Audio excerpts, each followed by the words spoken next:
Hello creative friends, in this tutorial I'm showing you how to make a simple but elegant wedding card by combining my two creative loves, watercolor and hand embroidery. The first step in this project is to print out a capital letter onto cardstock or copy paper. It may take a bit of tweaking to get the right shaping and size that you like. This letter will be our template for our watercolor. I printed mine from my Procreate app using the font Sticks to Text, but you can use whichever font you prefer.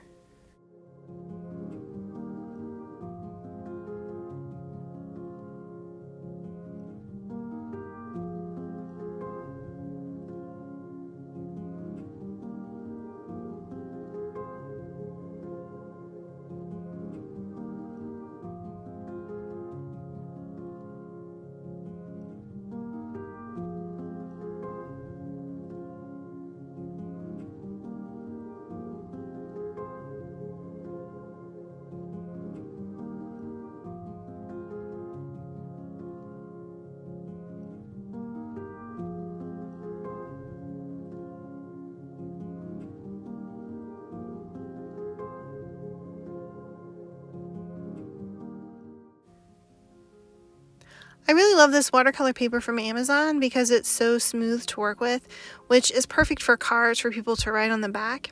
I've linked it below with my other supplies in my supply list. I can actually get two 5-inch by 7-inch cards out of one sheet with some extra clippings for scraps, and I like to use those scraps for bookmarks or just practice sheets.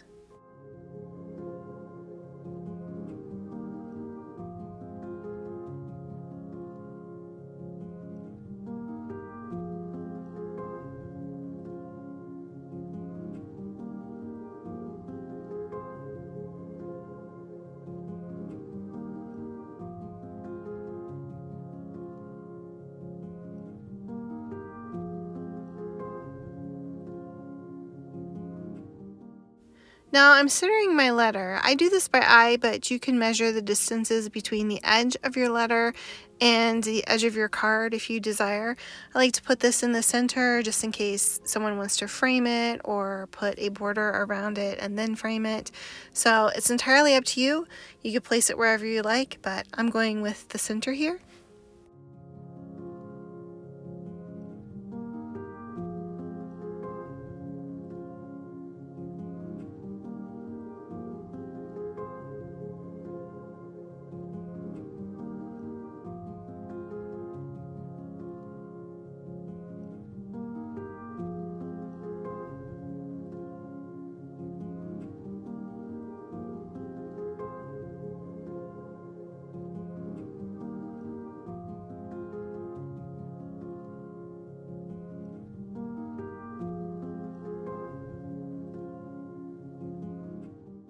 I always like to erase my marking, leaving just enough to be able to see my outline.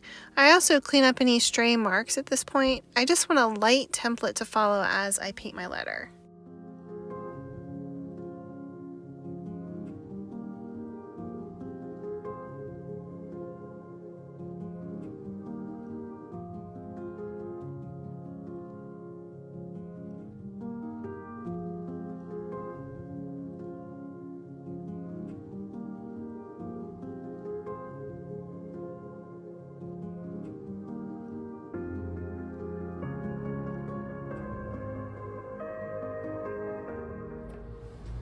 I'm using a deep olive for this painting and just the one pigment today. Painting these letters is very relaxing, but you do need to be aware of how quickly the paint will dry. I'm using a larger round brush, number 8, to fill my letter in. I want to paint some darker ferns on this letter later on, so I'm using a watered down dark olive green. I'm carefully working my way around the letter, but also trying to quickly do it so that I can blend my color around the entire letter. This is best done in one sitting without taking a break because it'll be difficult to blend if a section of this letter gets too dry.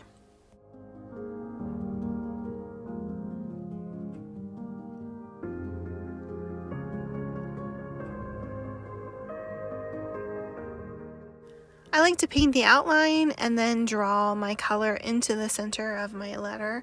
As you can see here, I'll just go down along my pencil mark and then fill in.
Next, I'm deciding where to paint my little ferns. I switched to a smaller round brush, size 1.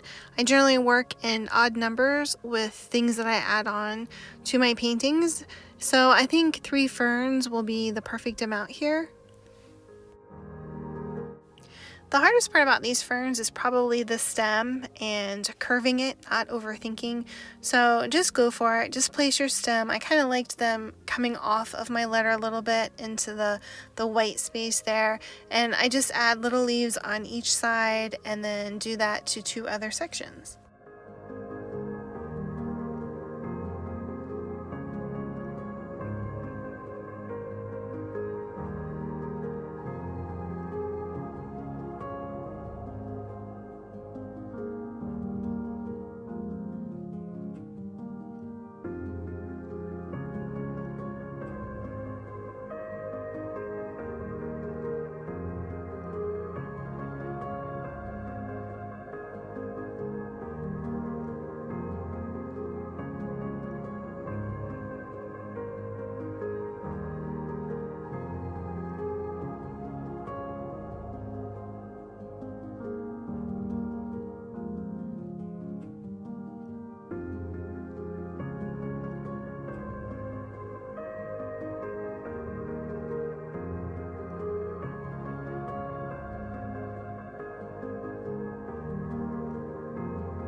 Next, I'm placing my extra card into the envelope just so I can work the ribbon part of this project correctly.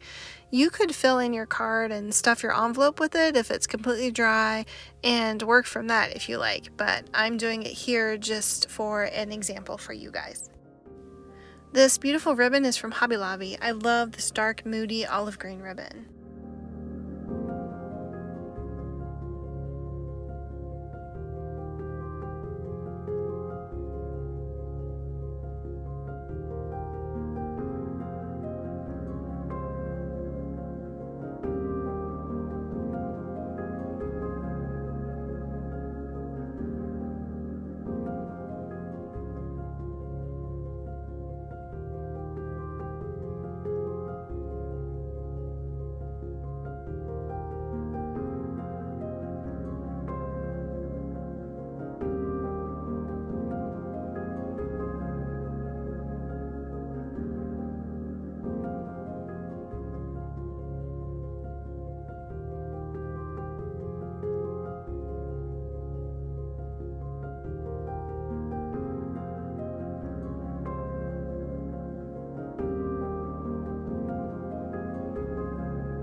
I'm using olive green embroidery floss, also from Hobby Lobby, but you can use a contrast color or a lighter tone if you'd like. I'm going to stitch with 3 out of the 6 strands and place a knot at the bottom of my floss before I start stitching.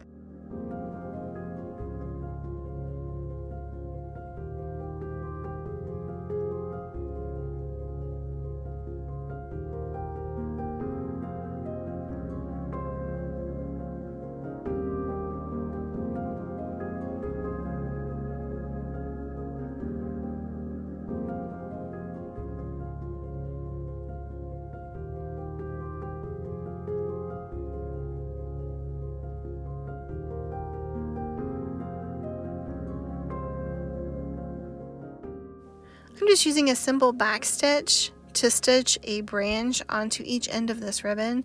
Then I go back in and stitch a simple daisy stitch. I have simple videos on each of these stitches way back at the beginning of my channel if you would like to use them as a guide for how I stitch these. I know it's a little difficult to see because it's the same green on the same green, and I do need to update those other tutorials for the backstitch and daisy stitch at some point, but hopefully you get the idea here. Just take this nice and slow. The trick here is just to take your time and go super slow with these stitches, careful not to poke yourself.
to finish my stitching, I tuck my thread in under several stitches to secure it, and then I clip off the excess.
I hope you enjoyed this wedding card tutorial. Check out my other watercolor tutorials and let me know if you'd like to see more hand embroidery. Happy creating!